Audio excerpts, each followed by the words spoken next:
Hello friends, Andhra స్టైల్లో గుత్తి వంకాయ curry ఎంత బాగుంటుందో కదా.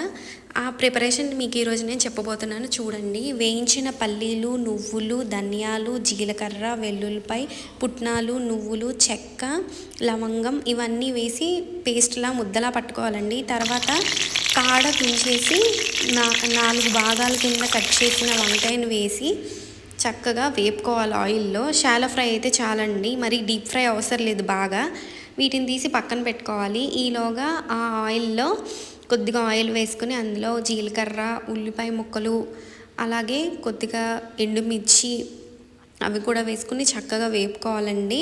తర్వాత టమాటా ముక్కలు కూడా వేసుకోవాలి. ఈ టమాటా ముక్కలు కూడా ఆప్షనల్ అండి. చాలామంది చింతపండు వేస్తారు, నాకు అది నచ్చక నేను టొమాటో వేస్తున్నాను. టొమాటో వేస్తే టేస్ట్ చాలా బాగుంటుంది.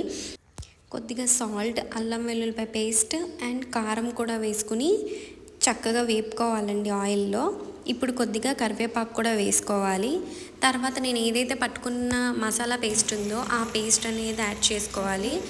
అలాగే నాకు లాస్ట్లో కొద్దిగా మిగిలిపోయిన పేస్ట్ని ఈ వంకాయ ముక్కల్లో కూర్చాను.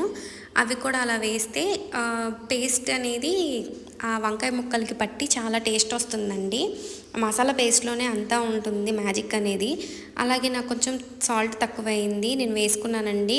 ఒక 5 మినిట్స్ ఉడికితే చాలండి, చాలా సింపుల్గా అయిపోతుంది. చాలా చాలా సూపర్గా ఉంటుందండి అన్నంలోకి అయితే. దీన్ని హైదరాబాద్లో బగారా బైంగన్ అని కూడా అంటారు. ఇంకా కొంచెం మసాలాస్ యాడ్ చేస్తారు. నేను అలా యాడ్ చేయకోకుండా సింపుల్గా చేసేసానండి. మా ఇంట్లో వాళ్ళకైతే చాలా బాగా నచ్చుతుంది గుత్తి వంకాయ మసాలా. మీరు ట్రై చేయండి, సూపర్ ఉంటుందండి టేస్ట్ మాత్రం.